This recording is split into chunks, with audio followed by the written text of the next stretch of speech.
Presidente Republikës së Kosovës është nder dhe privilegj të juftojnë në Olimpiadën Matematike Evropiane për vajza EGMO 2025. Քվանդ և ֆիզմատ դպրոցների ավագ դասարանների աղջիկները 4 բրոնզե մեդալ են շահել Եվրոպայի աղջիկների մաթեմատիկայի օլիմպիադայում։ Այս տարի այն տեղի ունեցավ Կոսովոյում։ Օլիմպիադան անց է կացվում 2012-ից։ Հայաստանն այս տարի առաջին անգամ է մասնակցել։ Աշխատանքը տևում է տարիներ, իմ դեպքում 2-3 տարի արդեն։ Ինտենսիվ միշտ աշխատում ենք,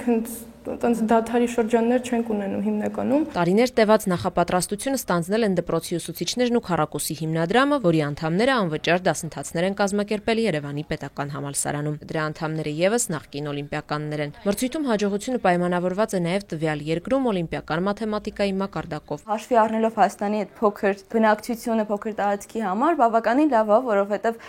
ոչ միայն այս օլիմպիադայում, նաև մնացած այլ օլիմպիադաներում հենց AMO-ում եւ այլն բավականին լավ արդյունք է գրանցում Հայաստանը ամեն տարի։ Հաջողության հիմքում նաև բարձր ընտրված նշաձողն է, լինի Դիոգենեսը Սմբատգոգյանը, թե Սրինիվասա Ռամանուջանը, կարևոր է ունենալ մեկինում, կարելի է օրինակել։ Ես Դիոգենեսին կառանձնացնեմ իր հետաքրքրաշարժ կյանքը ու առհասարակ որոշումը տակառի մեջ ապրելու գաղափարը, որ չնայած նրան, որ տարածքը փոքր լինի, կարևորը որ մտքի ազատությունը լինի։ Օրինակ Սմբատգոգյանը ուզում է բոլորին ներգրավի և դրա համար ինքը լիքը փառատոններ է կազմակերպում մաթեմատիկական։ Օրինակ Ռամանուջանը, ով Հնդկաստանից էր, ուղղակի ուներ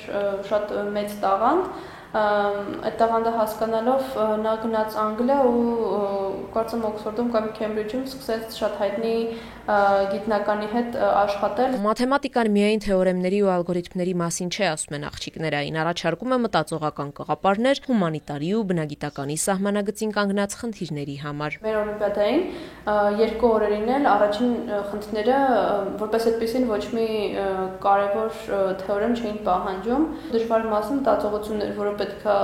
հենց զարգացնել։ Չնայած սրան մաթեմատիկան շարունակում է մնալ շատ աշակերտների աքիլեսյան գարշապարը։ Ուսուցիչները որպես կանոն աշխատում են առարկան յուրացրած աշակերտների հետ, իսկ հոսքագծից դուրս մնացած երեխաները պարզապես հաշտվում են, որ մաթեմատիկան ընտրյալներինն է։ Դասավանդման process-ում հիմնական բացը, որ կա այդ խնդիրների ու թեորեմների ապացույցները